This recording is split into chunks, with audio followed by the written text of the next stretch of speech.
Undefeated. There we go. All right. Coming to us from Richmond, VA, we have Christopher Jefferson. CJ, introduce yourself. Yeah, Chris Jefferson, Richmond, VA. It's good to see everyone. Apparently, it's been what is it, 886 days since RJ last had a good take. But I'm excited to be here again. Looking forward to the questions. I'm going to look at the questions while we get the remaining intros as usual. Looking forward to a good episode and stopping Leon from getting another W. There we go. Coming in strong on the finale here. All right. Last, certainly least, we have Mr. Disruptor, Steve Trang. 100% chance will not win today. Go ahead and introduce yourself. What's up, everybody? Thanks for tuning in for our series finale. I'm looking forward to it. We're still looking for some quality salespeople. If you want to work with us, go to disruptorsjobs.com. I want to say my friend Leon, but he said some pretty mean things about me between the two friends, so he's out. This would be the last time I'm actually obligated to do anything with RJ, so I'm really excited about that. And I saw an ad the other day of light skinned CJ. If you guys want to see that ad, send me a DM. It was pretty solid. Yo. All right, we're going to get into question number 1. Are wholesaling regulations good for homeowners? Start us off, Leon. I love how RJ threw this one in last moment. So he clearly has a great take. Should have started with him on this one. I could see where it could be argued for both sides, but I think if you've watched this show for 865 days, whatever it is that RJ's been the king closer, you would know that we typically land on this show that regulation's bad. And I think you could argue it both ways. But usually when regulations are made, there's unintended consequences that end up being worse for the people that they're trying to protect. So in this particular case, I'm going to say long-term, it's bad. Okay. All right, there we go. The thoughtful answer from Leon over there. All right, RJ, you're chomping at the bit over here. Wholesale regulations, good thing, bad thing. Give us your take. It's obviously a bad thing for homeowners, and here's the reason why: because it's eliminating competition. The lower end wholesalers are going to be pushed out of the industry, and because of that, the ones that are going to find the loopholes, that are going to find the ways to continue to wholesale and acquire direct to seller deals, are now going to realize that, hey, the homeowner, we used to be able to have to give them $50,000. But we lack competition now. There's less people that could do wholesaling, that could talk to this homeowner and solve their problem. So now they're going to be coming in and buying those homes for $30,000, $35,000 in comparison to the $50,000 that they would do today. And I think that's just one of the many reasons why. We'll get into more of the reasons in the debate, but I think this is a terrible move by these people that are making these moves with these regulations. All right. CJ, what are your thoughts on this wholesaling regulations? Good, bad? I mean, a lot of what RJ said, I don't see how this is beneficial long-term for homeowners. Ultimately the regulation, eliminates kind of to RJ's point, like the newbie entry-level wholesaler, the wholesaler with the small little budget. And I don't think that's good for the overall ecosystem of wholesaling. I know there's this whole argument of there's bad apples out here that are not doing things right. I think that's any industry. I don't think that's exclusive to just wholesalers. So I don't think that it's good long term. I think it's the regulation, I think, is unfortunate, as we talked about a lot on this show in the past. And, I don't think it'll be good long term in any way. All right. Steve, what are your thoughts on this? Good, bad? Yeah, I think all three guys made really solid points. I'm old enough to remember back in 07, 08, 09 when wholesaling was not well known, and the wholesaling fees back then were $30,000, $50,000, $60,000 pretty regularly, right? Because there wasn't very much competition. But in addition to that, we got to talk about the unintended consequences, right? Like, Matthew and I have done a lot of short sales. Matthew does all my short sales. So, but we've done the Dodd-Frank stuff where we had people that were in pre-foreclosure, and because of Dodd-Frank, we couldn't help them because their foreclosure date was too close, right, when they reached out to us. So because of regulation, we couldn't help these people. And you see this a lot with was it equity skimming laws, right, in Washington and a few other states. Like, you can't help people in foreclosure because their foreclosure is considered predatory. So what do? We just let them go into foreclosure. And then the last thing is, like, you know, the cost of doing a deal, assuming there was no issues of competition was exactly the same. The cost of doing business has gone up, right? Like, I need to get hard money lending, and my richest friend, Chris Jefferson in Richmond, he charges me 2 and 12, right? So I reach out to Chris and I want to buy this house. I got to pay 2 points and 12% interest. And as a result, my holding costs are more. And so I have to pay less. Like, I'm not going to make less profit on this deal. That money has to come out of somewhere because Chris wants to eat. I want to eat. Unfortunately, the homeowner pays the price with the regulation. Yeah, just for the record, by the way, Virginia 14-2. Okay. Yeah, just want to be clear about that. 14. That's the disruptor special. Put in disruptors for the affiliate code. No doubt, but no, I think that this just has unintended consequences down the line. It's not just because you're going to have more educated wholesalers are the ones that are primarily doing business, and maybe that's what people want. But if anybody's taking advantage of anybody, it's the person that's more knowledgeable on what to do. That's for sure. So I think that might be a mistake. And you know, we've got all these homeowners that are, you know, they have properties that Steve made a good point real quick where like competition is pushed up by the amount of people that are in the market as wholesalers. And so when there's not a lot of wholesalers, I was around in 08, there was hardly anybody wholesaling. And so as a result, you could really kind of almost name your price on fees because of the lack of competition. In the last 10 years, we've seen so much competition in wholesaling. I mean, the average deal right now is between 5 and 10K because there's so many people competing for offers. Yeah, and when you talk about a couple of weeks ago, we had the conversation about Capital One buying Discover, and we all agreed that this cannot be good for the economy. And then it's the same thing here when it comes to real estate. I think they're trying to push it more towards where every real estate transaction is done through a realtor. That's just not a reality. And part of the reason why is I think the lack of understanding at how bad realtors are at marketing themselves. Like, realtors just don't do marketing very well. And so the lights are not turned on for these homeowners. They don't understand who can solve their problem, whereas real estate investors, specifically wholesalers, are constantly marketing every single day and reaching out and saying, I can solve your problem. Once that is taken away from all of the newer people that are doing a lot of the guerrilla marketing, it's going to get even worse. And I agree. I think a place like South Carolina, that's scary how strict those regulations are. And I'm curious to see what that does to the housing prices over the next 2-3 years in South Carolina. I think the reason we all agreed on this has everything to do with the way that this question was worded. Are these regulations good for the homeowner? And I think you can unequivocally say that all of us landed on these regulations are good for one person and one person only, and that's the realtor, not the homeowner. Right.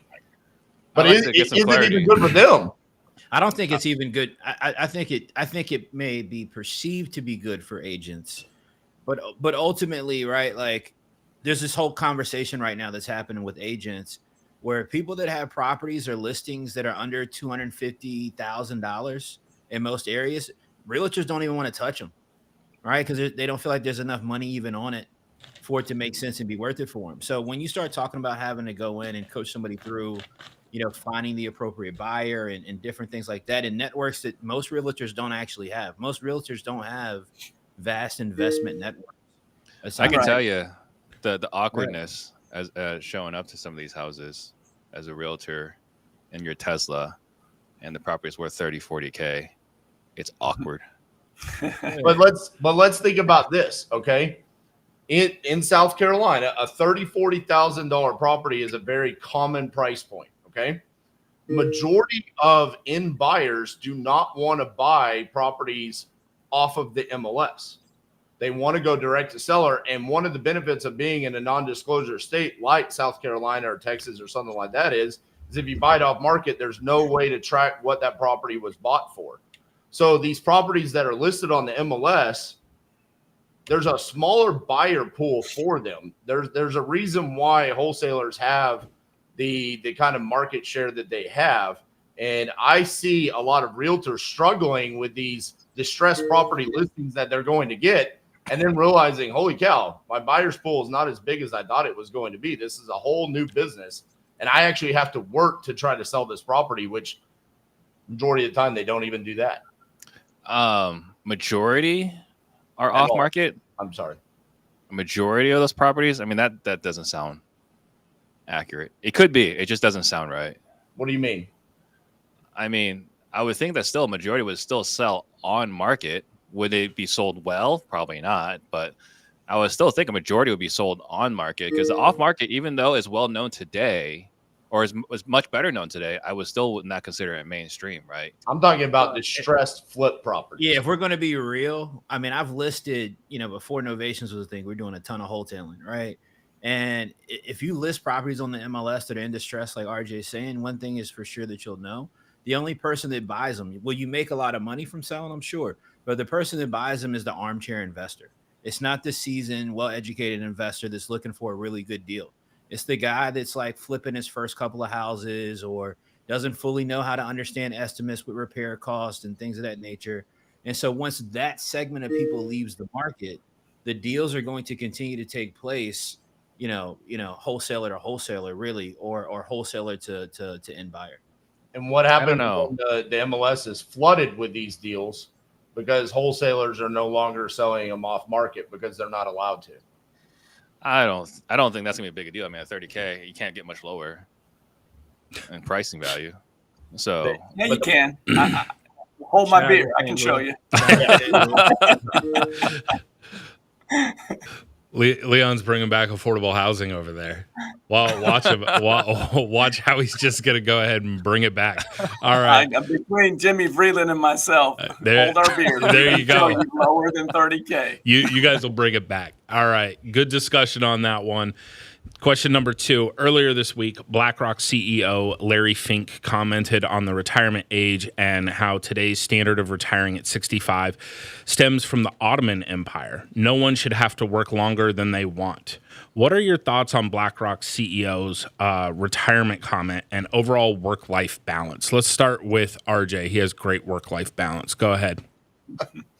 I think it's interesting that, we feel like this is an important enough statement to have a question about, because to me, I agree. What I believe he's trying to say is no one should say how long someone should work, and I agree with that. I mean, I'm an entrepreneur. That's my spirit. I can work as hard as I want for as long as I want, and I can also stop when I want. And I believe that's one of the benefits of being an American, is that we have the freedom to choose to do that. Now, on a regular basis, for someone that's working, a W-2 and they don't have retirement saved up, I mean, even at 65, majority of people that when they reach that age, they have not set up themselves for living out the rest of their years. And so it's just kind of an unfortunate place that we're in as a society. But I'm passionate about making sure that I set myself up to do whatever I want to do on any day. So I'm not worried about what I'm going to be doing when I'm 65. There we go. All right. Another champion of work-life balance. CJ, well, what do you got over here, boss? Yeah. This might be the most like white privilege thing I've heard today. This concept of no one should have to work longer than they want. No shit. Right. Like, I think that's kind of common sense, but what a privileged thing to be able to say on Larry Fink's billions of dollars that people should be able to just stop working whenever they want. Like, that should be the norm. Well, everybody doesn't have Larry Fink money, right? I think most people want to stop working prior to 65, but unfortunately they're not in a position to. And the way our country is set up is not to assist people in retiring early at all whatsoever. There we go. I mean, you're not wrong. All right, Steve, what are your thoughts on work-life balance? Well, I mean, retiring at age 65, I think he's right. No one should have to work until 65. I think they should really not have to work past the age of maybe 18 or 19 years old. Like, why should you have to work to pay for bills? It's ridiculous. Jesus. Right. So I think he's got a point there. I like a fact check on this. I don't know if the average life expectancy in the Ottoman Empire was 65 years old. Right. Like that's like us saying today the average life, like you should have to work until you're 150 years old, knowing that no one's going to make it. Like I don't know about that 65 age of retirement in the Ottoman Empire. So I like a fact check on that. But I'm with CJ. Like this is like a completely disconnected reality. Like they're hanging out, drinking cocktails, driving around their limousines, flying around their private jets or copters, and drinking champagne, talking about how they're going to control the country with whatever Illuminati talks. But I just think they're living a completely different planet where they think like, oh yeah, you shouldn't have to work if you don't want to. Like, yeah, that's a great ideal position, but completely detached from reality. I agree. I don't think that any of us should have to work if we don't want to. I'm going to go ahead and start a petition on that. Change.org, PTD. There we go. All right. Leon, what about you? What are your thoughts? Well, I'm glad I got to go last because I feel like I could go in so many different ways with this question. First, to CJ's point, the whole retirement thing. Well, I have friends that some people would label as deadbeats that never worked. So therefore, they've been retired their entire life. So some don't believe in it at all, right? Never started working. To Steve's point, I did actually research this, and I did fact check it. If you go back 100 years, life expectancy was right around 62 100 years ago. So I think we need to reevaluate all things when it comes to school, education, retirement ages, all things. Our society has changed so much in 100 years that we are living as a human race. We're living a lot longer. And so all things need to be reevaluated, but this is just a disconnect of our society today. CEOs live this different. They're not on the same playing field. They get resources that are available to people that are just different than us. No matter how well you do, the level that billionaires and CEOs of big corporations like this think is just, it's not reality. And to CJ's point, it's such a privileged take. I gotta say real quick, I should have known that Leon would have looked that up. Man.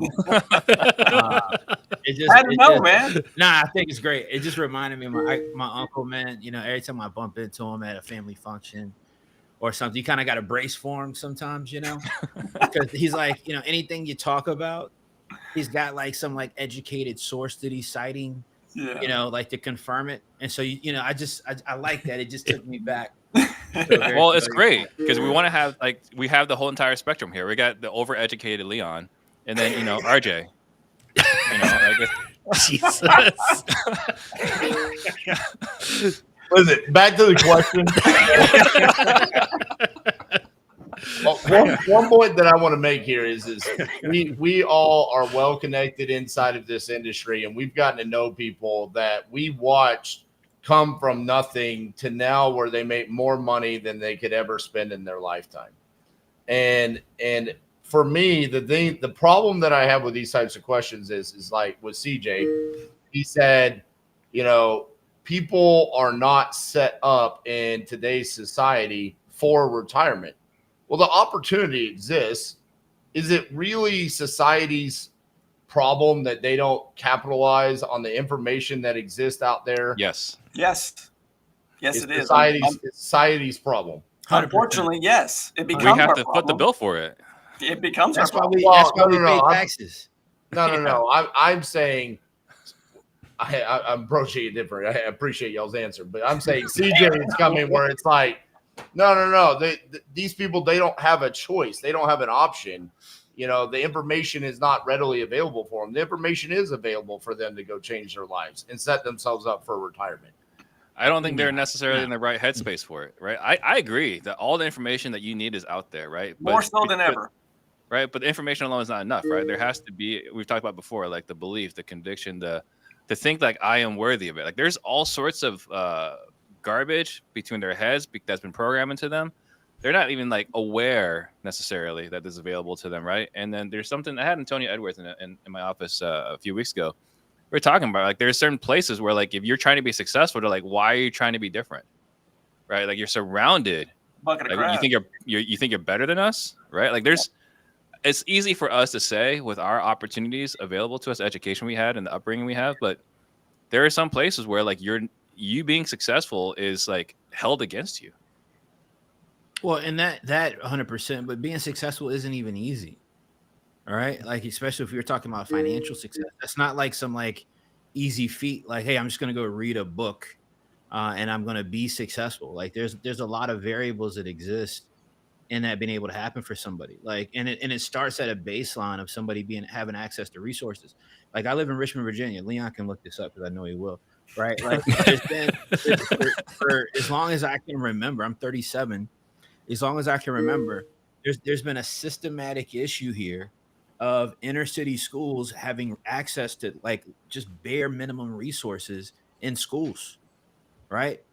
Books, right? Adequate teaching, right? All these things matter about somebody being able to even utilize the resources available to them to even be able to get somewhere successfully. So when we say it's a societal issue because if the mayor doesn't give a shit about doing something about the schools because the people who are in that community don't vote for him, well, then the schools might stay the same, but that continues to impact somebody every single day. I think just the other thing too, like we're talking about success is hard. Like it does take a lot like of grit and persistence, right? It's really easy to just like, this is not for me. Like I think for us, all of us here, we're high D's on the disc. Like the best way to motivate us is tell us we can't do it, right? But there's a lot of people that say that's not for you, and they'll just accept it. That said, I got about 8 good more years and I'm out. 55 is my number. 8 more years and I'm out. I thought you turned 55 last. No, never mind. Yep. Keep the old man jokes coming. I was gonna say I love that Leon's the oldest on the panel, but looks the youngest. Like that just speaks to them Barnes genes, man. I'm telling you. That's what Leon. My skincare routine is untouched. I have no idea what you're talking about. What do you use? Mud from the lake, out back? Is that what you use? Never even seen my chin, bro. How could you make an assessment? The reason that he doesn't shave is he doesn't have a razor. He just has those axes in the back, and he can't shave with those. Getting chopped up with blades. All right. We're going to get into question number 3, which is our viral video of the week. Check it out.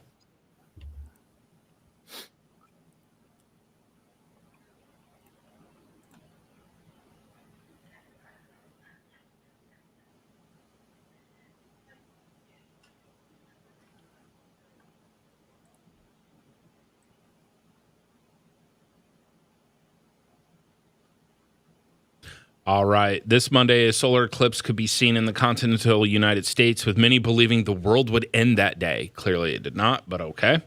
If the world were to end, what's one thing you would regret that you didn't get to see or do? All right. Start us off, CJ.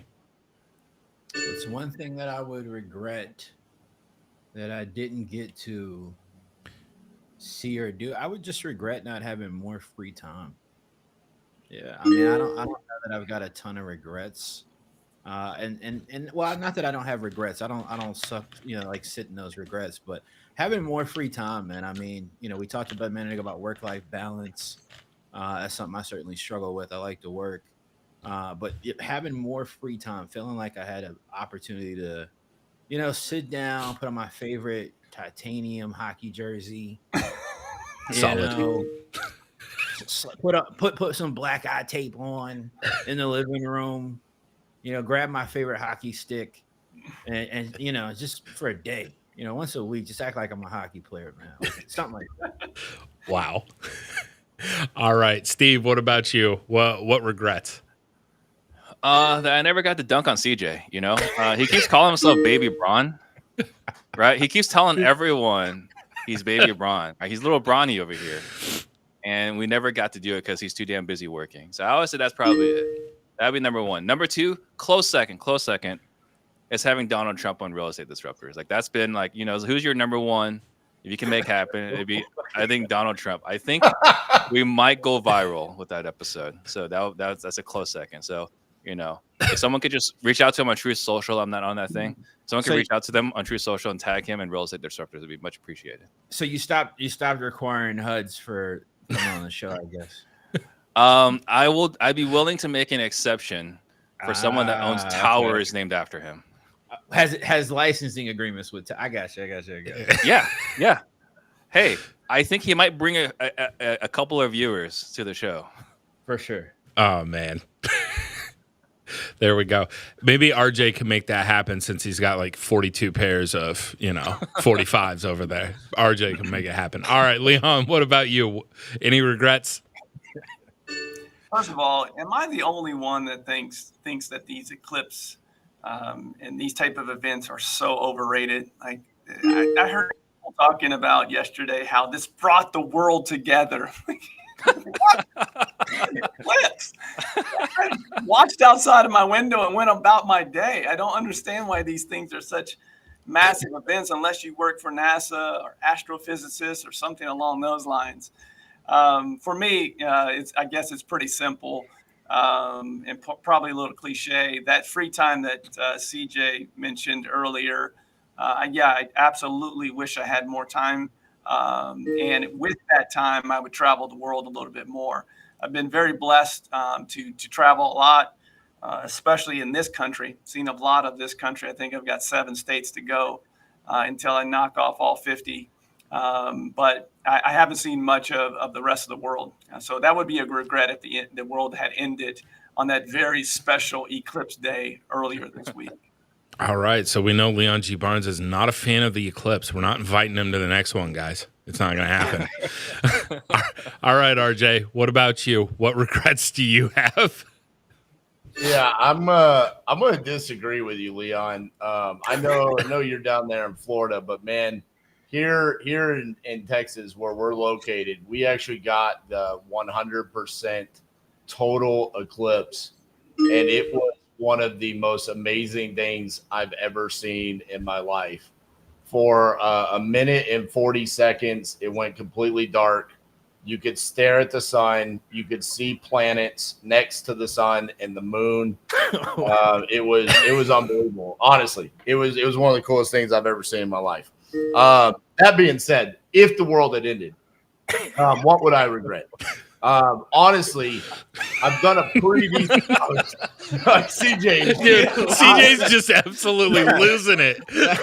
Yeah, I'm sorry, man. I'm just picturing you on a beautiful Texas day, putting those little paper glasses on your face. You didn't have to wear the glasses. I know you. I already knew you didn't wear them. I can tell.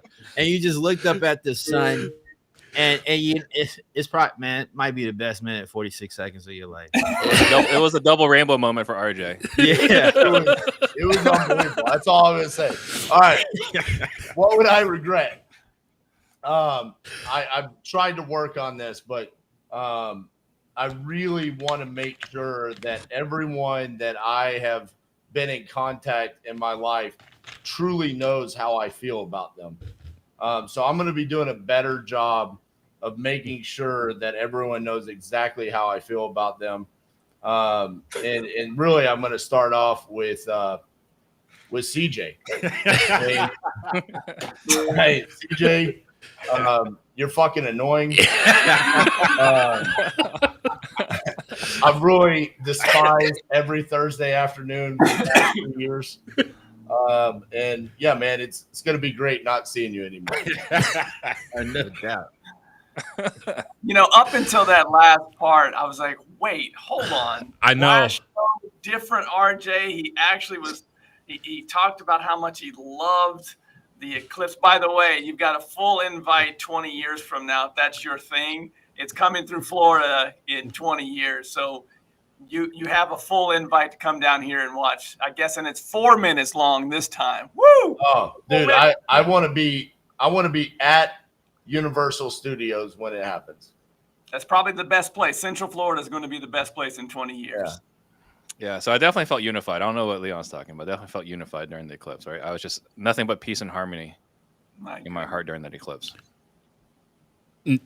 No. Yeah, but none of y'all actually saw the total eclipse, though. No, I later saw it. I heard the song. I heard the song.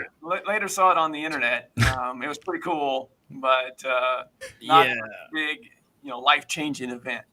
Yeah, man. I mean, I threw the glasses on, looked up, and checked it out with my daughter. I was like, okay, that's pretty cool. And all right, we got stuff to do. Let's go. Yeah, I went on about my day. What percent were you seeing? Were you 100%? No. Yeah, that's what I'm saying. That a normal eclipse, I totally get, but when it's 100% like it was, I mean, it almost looked like it was nighttime. It was. No, it actually the temperature dropped about 20 degrees, and literally it was nighttime for 2 minutes. It was cool. That's what I'm saying. Like, we simulate it every day. We simulate an eclipse every single day. With the sun in the sky, Steve. It's called night. With the sun in the sky. Yeah. I wouldn't imagine an eclipse would be something that RJ would just be so passionate about. Who knew you were into astrology? Yeah. We need to get the double rainbow meme with RJ in it. Texas Kool-Aid. Drinking that Texas Kool-Aid. Yeah, he said he was able to look with his bare eye and see Jupiter, man. I think that's great. All right. So apparently we have a lot of passion behind Eclipse. I look forward to the next one in 20 years. I really do. All right. The NC2A Women's March Madness eclipsed over 18 million viewers this past Sunday, with Caitlin Clark's Iowa generating a lot of hype for her championship game against the championship defenders, South Carolina. Do you think her hype is going to carry over to the WNBA? Start us off on this one, Steve. I mean, there's going to be some hype that's going to carry over, right? Like, it's not going to be the same mania, though. I watched the run, but I have zero intention of ever watching a WNBA game. And I think there's probably going to be a lot more people like me, and there will be people that watch her journey, right? Like, it's cool what she's done, right? It was really impressive. Like, I watched the semifinals and the finals with my kids, right? So I think it's really cool, but it was a good run. It was, I would say, probably a lot more interesting than the eclipse, but beyond that, like, why would you watch the WNBA now with her in it if you didn't watch it before? Okay. I don't get it. So I think there'll be some hype that will continue, but nowhere near the intensity that we had during this run. All right. Leave it to Steve. He'll always give you he'll just give it to you. He's like, all right, this is what it is. All right, Leon, what are your thoughts on this? I agreed with Steve all the way to the point in which he said, if you didn't watch the WNBA before, why would you watch it now? Well, in 1979, Magic and Larry saved the NBA when they made that transition. People that didn't watch the NBA all of a sudden started watching because of generational players. So I'm with you. I don't think that she is in one person is going to make a generational change in the viewership of the WNBA, but there will be some carryover. I also think that we as Americans have this pageantry that goes with college sports that we just absolutely love. And there's, people have allegiances to their colleges. There's something about college sports that is just different. The whole argument of when kids were going to the overtime elite or those other pro leagues instead of going to college. There's just more people that are going to watch Duke basketball than are going to watch, a G League Ignite team. And so there's just a different level of sports, of viewership with college sports in America. So some will carry over, but it won't be the hype machine that came with Iowa. All right, there we go. Well thought out, as always, Leon. We appreciate it. All right, RJ. What about you? What are your thoughts on Miss Clark? Yeah, if anybody wanted to know why Pardon the Disruption got canceled, it's because of Steve Trang. I mean, the man hates old people. He hates minorities. He hates women. That's why he just let us know here. He hates women. Who would watch the WNBA? Women, men, people who like sports. He had to quit fantasy football because he sucked that bad at it. He was so obsessed he couldn't do anything else in his life, so he had to quit. He's never watched hockey a day in his life. He hates baseball. And we're asking him sports questions every week. This is our problem right here. Are people going to watch the WNBA because of Caitlin Clark? Yes. They're not watching her because she's playing college basketball. They're watching her because she's great and it's exciting. And she's winning games by scoring 41 points with 15 assists and winning games with half-court shots and literally breaking records shooting from the center logo. I mean, this is the reason why people watch Caitlin Clark. If we think that suddenly, because it's the WNBA, she can't make that three-point shot, she's still going to be able to make it. So it's still going to be exciting. And on top of that, she's going to get to do it more often than she was doing in college. So, yeah, I think she's going to change the WNBA. There we go. One other point to add. Sorry. Hey, man, why are you going to cut CJ off? CJ didn't even get a turn yet, man. Jeez. I just had a point on that, but I'll let it ride. That's all right. All right, CJ, what about you? What are your thoughts on Miss Caitlin Clark? I mean, I think that she will be impactful to the WNBA. At least I'd hope so. But I definitely think it is going to provide a lot of impact. I think people will continue to watch. I don't think the same amount of people that watched college, women's college sports here recently are going to transition into watching it, like the Steves of the world, into watching it in the WNBA. And I think that's okay. I think because there's been great women college basketball players before, right, who had great individual performances that made it into the WNBA. I think the difference here with Caitlin Clark is she has an evolved game.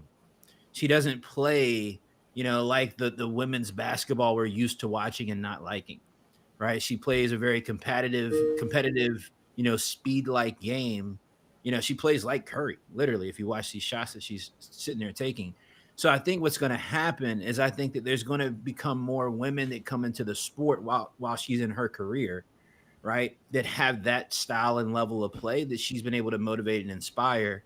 And I think that collectively, somewhat to Leon's point, are going to allow more women and more people to be attentive to, WNBA basketball long term. So I don't know that it'll be, huge immediate impact, but I definitely think she's the start of long-term impact for the WNBA. So I would say what Leon was talking about earlier with Steph Curry. Like, I remember Steph Curry's run with Davidson, right? And that went all the way through the NBA. And fun fact, right? The Suns traded for him, and then the Warriors were negged on that trade. So I only went to Suns games when the Warriors were in town for the longest time, just to go see Steph Curry, and that was great. Will Caitlin bring the same? I don't know if she can bring the same.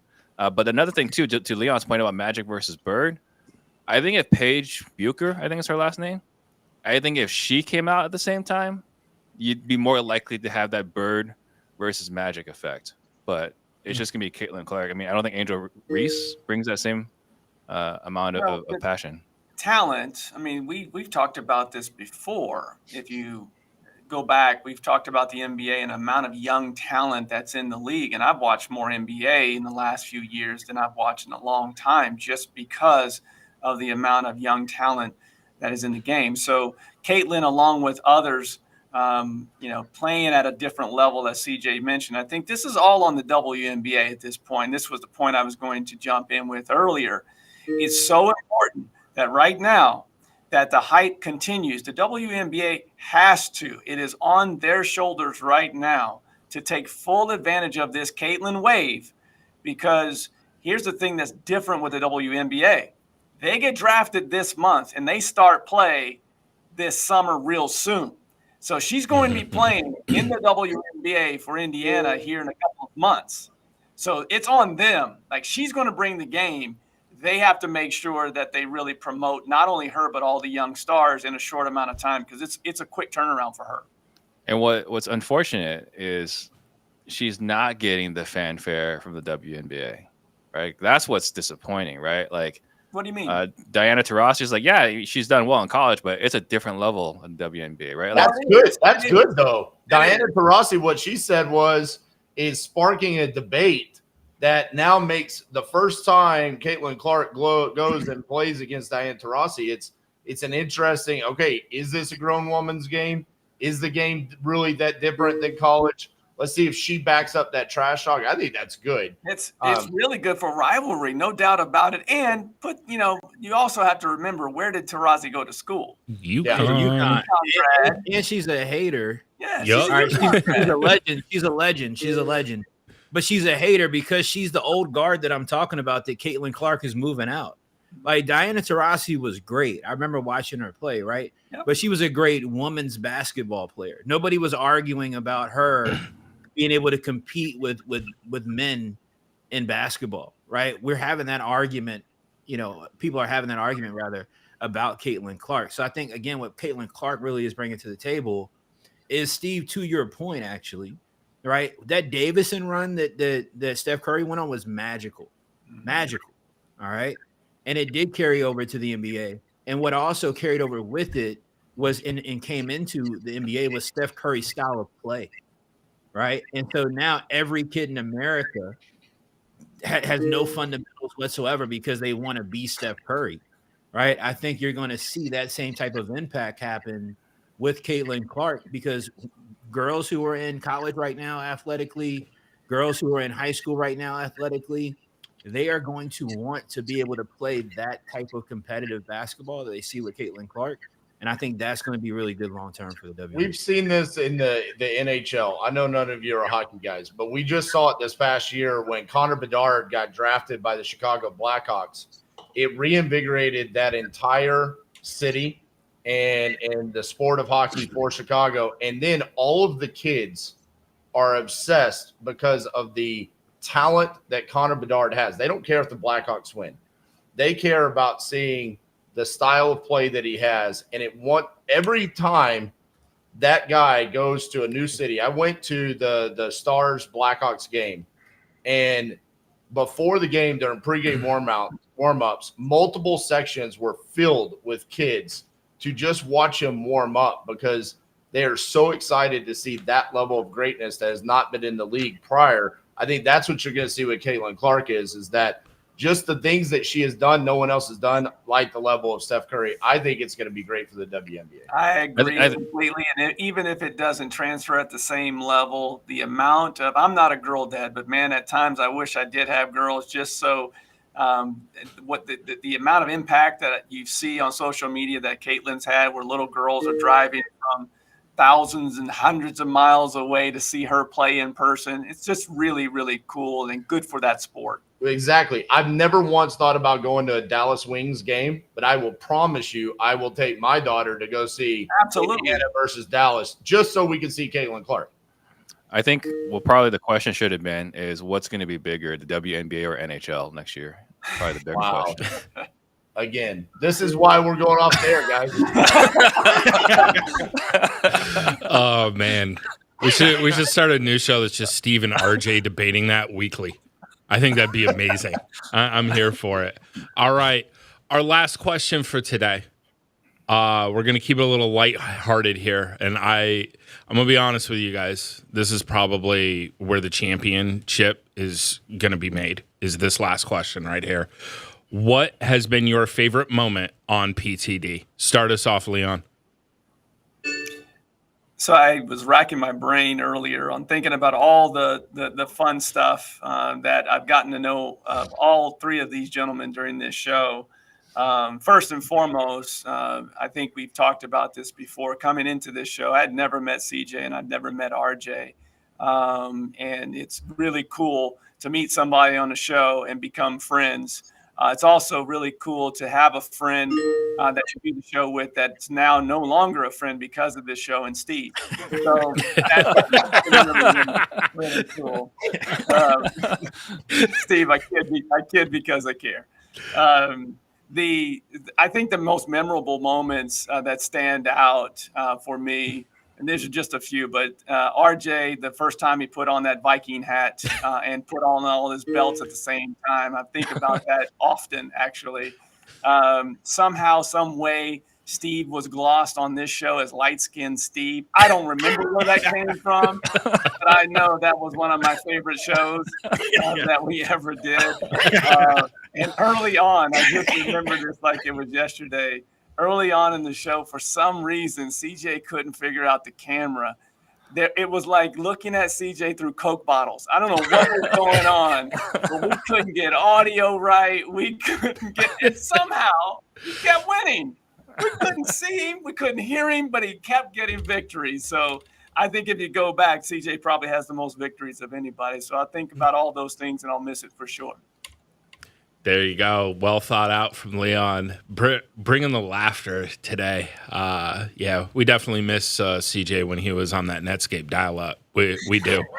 We definitely miss that. All right, RJ, what about you? Favorite PTD moments? Yeah, I've got quite a few. Going back in time to our episode on 420, when Steve got high as shit and showed up as 420 Steve. I mean, that was amazing. Actually see the fact that Steve could have a personality. That was impressive. There was a moment that we got to bring EB back into this, right? Eric was a huge part of the show at the beginning. And one day, I can't even remember what the question was, but he said his favorite position or the most important position in real estate was the reverse pistol grip. And we all cried on that. That Eric Brewer moment was one of the best moments. And then the endless amount of battles that I've had with CJ about affordable housing, right? I mean, that has just been so much fun. And honestly, probably the best thing out of all of this is I knew CJ and Steve, did not know Leon, Potter, and Eric before. And actually considering them friends and coming out of this with all the laughs. I've said it time and time again, part of the disruption is one of the most fun things I've ever done. So just got to miss doing it with you guys. There we go. I agree with that. All right, CJ, favorite PTD moments. You better come with that charged up right now. Just for a second, I thought I saw RJ choking up. I had to make sure my guy was all right. PTD has been fun. I don't know how long we've been doing this. I'm sure RJ knows the exact date count. So shout out to RJ for taking it the most serious, right? He's that guy. So shout out to RJ. I probably give him the most flack, on this show since we've been doing it. And I know he despises the fact that I've got the most wins, but I mean, that's just something you got to start accepting in life when you're dealing with me. So shout out to RJ. It's been a blast. All right. I'll see you around. All right. Somewhere, I'm sure. Doing some sort of content. I'm sure you'll be doing something. All right. And I'll bump into it and I'll think it's mediocre is best. But Potter, it's been really good to get to know you. You're a good guy. You've been a great host. We had a better host before, but I mean, since then. Look at those points going away, CJ. Yeah, look at them going away. I meant since then. Oh, right. Shout out to Potter. Shout out to Mrs. Potter as well. She's always been super supportive in the chat. As far as light skinned Steve, I don't remember where I came up with that either. I just remember a moment in time on this show where I was like, "Yo, is he a light-skinned Asian? Is that what's I think that's what's going on, right? I think he's a light-skinned Asian. So it's been really cool to get to know Steve better. Look, guys, I'd agree. Steve's personality is, he's talking about the high D, no Diddy. I don't know where he's at on the scale. A personality was probably low. So I got to shout out. I definitely got to shout out 420 Steve.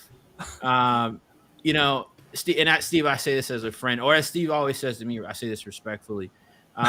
You should probably smoke every day. So consider that some consideration. As far as Leon, shout out to Leon, man. It's been good to get to know you as well. Leon is like, in the black community, we would call Leon a super light skin. All right. So shout out to Leon. Because, the reason I like Leon being on here so much, I would have never known he was black.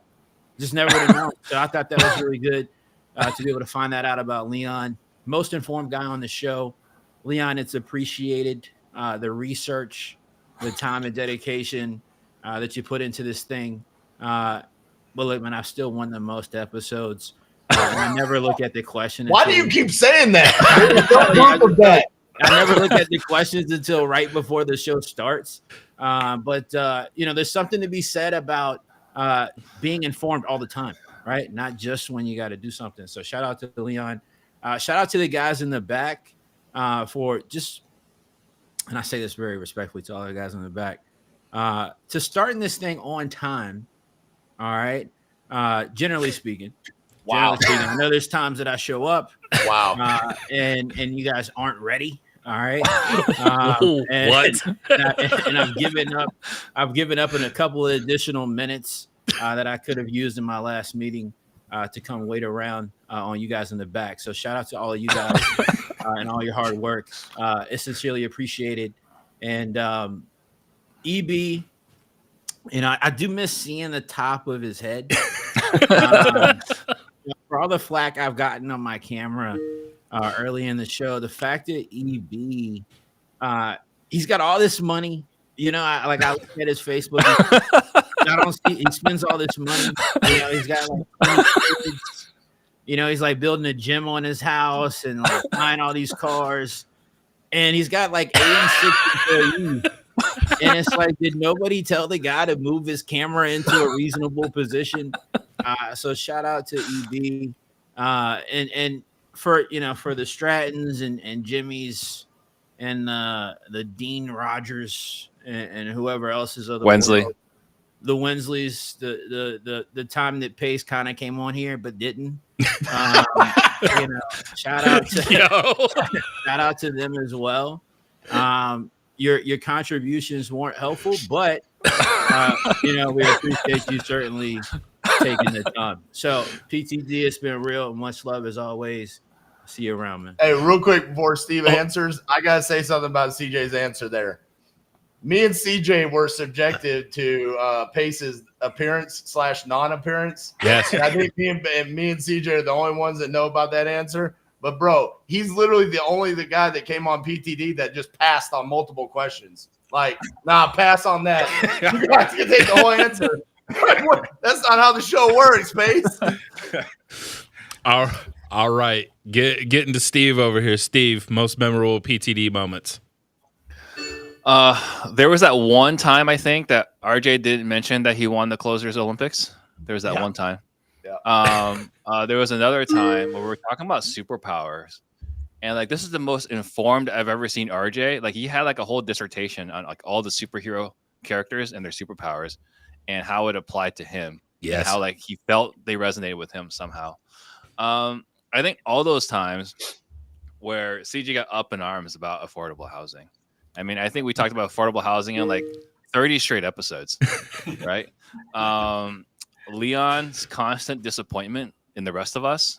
Like, he is for sure the father figure on this show, because like there are things that are said and he just sits there. You guys can't see it because like when we go on our spiel, he can't see it, but he's doing it right now. He's shaking his head, right? Just the constant disappointment from Leon behind the scenes that you guys can't see. It's unparalleled. And then for EB, I remember one time where someone made the comment, I don't know, it was RJ or CJ, is like, you never want to be the smartest guy in the room. And Eric's like, all right, guys, I'm out. And he started getting ready to leave. Right? That one's always stuck with me. So, yeah, great memories. It's always been fun. I always enjoy doing this. So I am going to miss it, but it's been an absolute blast.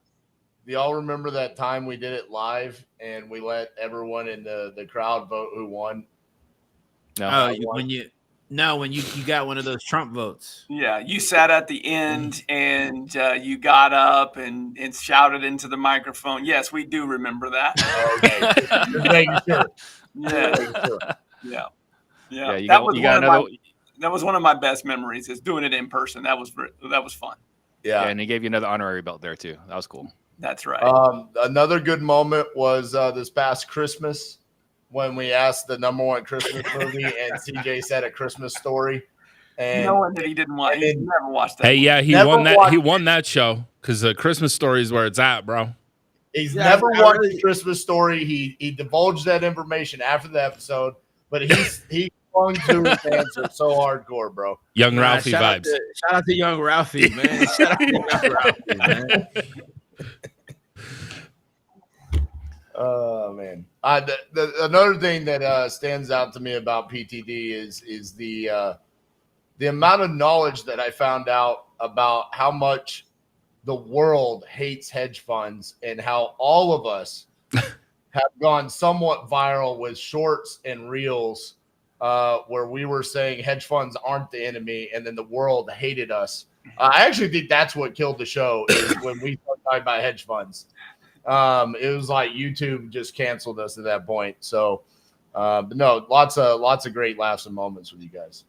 Yeah, I'm gonna miss Leon's beard.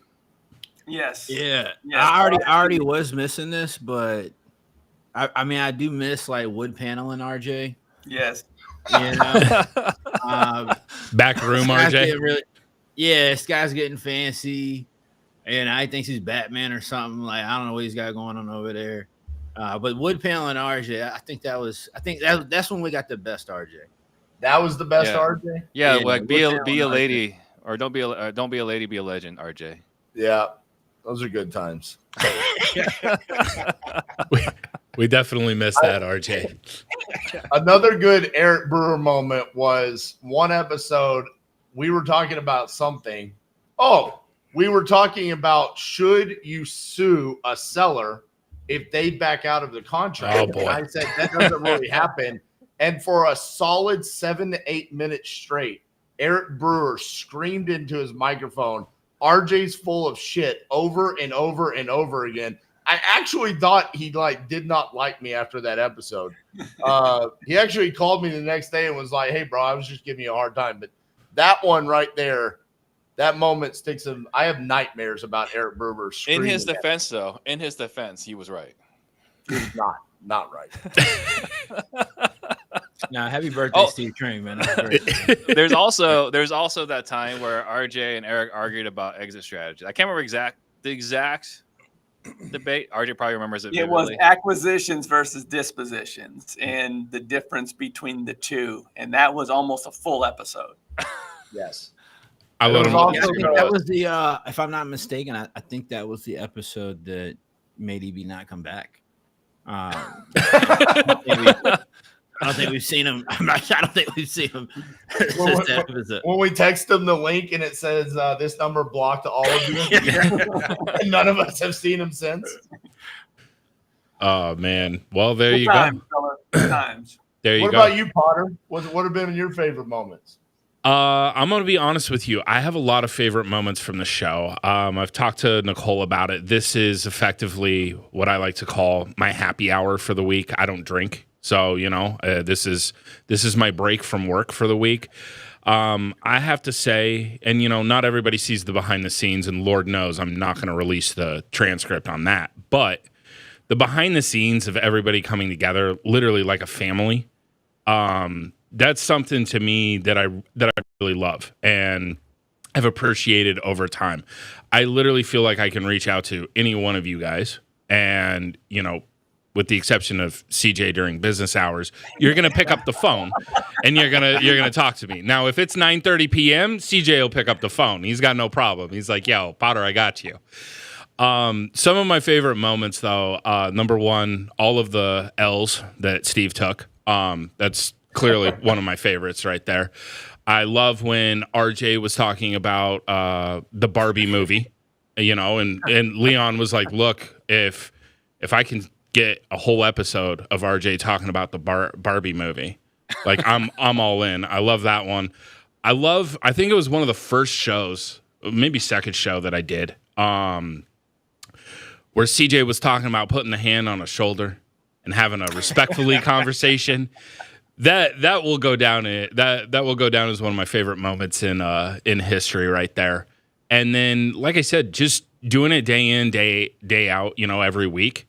It's been a lot of fun sitting there getting your guys' opinion, and like I said, ultimately becoming, friends with you guys. Most of you, I would consider Leon, CJ, and RJ friends.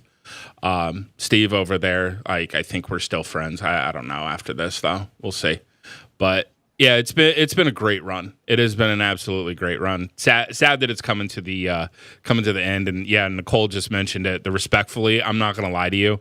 I use that shit at least 5 times a week. I do. I'm talking to an agent. And I'm like, look, respectfully, And you know the disrespect's coming after that. Like it's coming. Like here it comes. So no, it's been an amazing ride. Sad that it's coming to an end, but ultimately at the end of the day, I think that we're probably all still gonna bust each other's chops. Yeah, and this is not goodbye, right? Like RJ is. It is for you, Steve. Something. Okay. Somebody didn't get the memo. There we go. Steve's been canceled. Oh, this is the worst way to find out, live in front of everybody. Good, perfect. All right, I wouldn't want it any other way. Back to what you were saying, Steve. I apologize. That was a little rude of me. Yeah, but RJ is going to carry the torch. So RJ is going to carry the torch. It's going to be a slightly different format. Like it's not over. It's going to be a slightly different flavor. I'm here for that. Yeah. Right. So like we don't have to put up with RJ's judging. So that's going to be a plus, right? It's going to be a conversation where we can be mean to each other for as long as we want. We can have a 30-second debate or 12-minute debate. Who knows exactly what format's going to be? It'll be slightly different, but it's not over. It's just going to be different. There we go. It's funny, some of the responses that we just gave on what have been our favorite moments here and part of the disruption is like the looks we give each other when someone else is answering, the things that people can't see behind the scenes. I think what you guys are going to see with the new format, we're going to change it up, like Steve said, less game show feel, more debate style, a little bit more loose with the guidelines on time. On how long we can debate some. We tried this out for a while. We had a lot of fun with it. And as creative individuals, we saw an opportunity to do something maybe a little bit better where we can open this up and really hammer home the topics that you guys want us to talk about. And like we said, everyone will be on camera all the time on that show. So it'll be a lot of fun. CJ promises that he's going to do it. Isn't that right, CJ? Perhaps, man. Perhaps. Okay. Perhaps. That's a guarantee. That's a guarantee. You can take That's to a the bank. guarantee in CJ language. Come on now. That was a very respectful. If you know what, hey, Yeah. look, if CJ's not showing up, don't worry. The Bolt's going to show up for him. So he's just going to he's going to have the Bolt just debating against RJ. Always, man. No, look, shout out to all you guys, man. This really has been pretty cool. RJ is, he takes it most serious. He's worthy of carrying on the torch. And, I see RJ's come up with some really good. I watched one of your, what is it, Between Two Belts or something? Yeah. I think I watched the other day with Leon. I thought that was, I don't know if that was the podcast you wanted to have me on if I made it down to Tampa. I was going to have you on, and I'm really upset that you didn't come, brother. Yeah, I have things for you. Yeah, next time, work on your questions before I come. Because I think you've done a decent job with it. It's cool. I like the vibe, right? I think, but I don't know that you could compete with me in a battle of wits, as you found out as we've done this show, right? I think you got to be careful. For anyone watching the Between Two Belts, like there should be an NSFW rating. There is. It's on the bottom corner. It's NC-17. It is. It's literally NC-17 in the corner.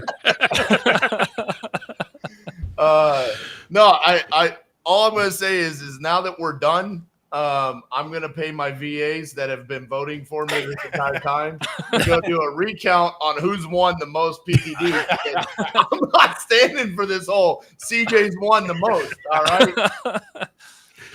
Hey, a lie said repeated enough times will become the truth. That's what CJ's working on. Yeah. Yeah. There you go. All right, guys. Well, we're going to go ahead and sign off for the last time over here at Pardon the Disruption.